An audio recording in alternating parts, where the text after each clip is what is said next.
Hello friends, S25 അൾട്രയുടെ പുതിയ എൻ്റെ വീഡിയോയിലേക്ക് ഏവർക്കും സ്വാഗതം. ഇതിൽ ഞാൻ പറയാൻ പോകുന്നത് S20 അൾട്ര വാങ്ങുന്നതിൽ നമുക്ക് എന്തെങ്കിലും ലാഭമുണ്ടോ എന്നതാണ്.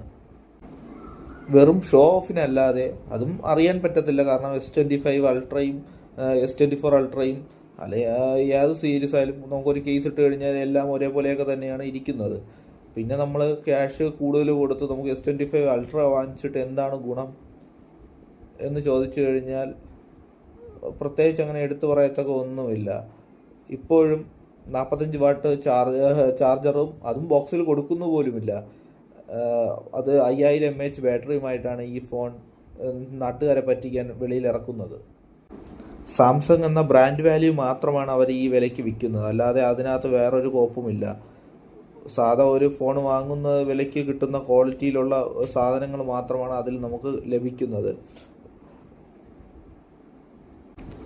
ഓരോ ചൈനീസ് കമ്പനികൾ 50,000 രൂപയ്ക്ക് തരുന്ന ക്വാളിറ്റി ഐറ്റംസ് പോലും നമുക്ക് 1,30,000 രൂപ കൊടുത്ത് വാങ്ങുന്ന ഈ മൊബൈലിൽ സാംസങ് തരുന്നില്ല.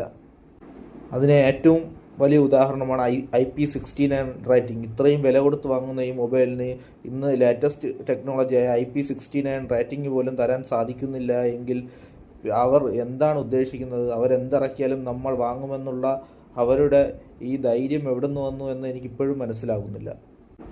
ഐഫോൺ എന്ന കമ്പനി എന്ത് ചെയ്യുന്നോ അതിനെ കോപ്പി അടിക്കുക എന്നല്ലാതെ മറ്റൊന്നും തന്നെ ഇപ്പോൾ സാംസങ് എന്ന കമ്പനി ചെയ്യുന്നില്ല.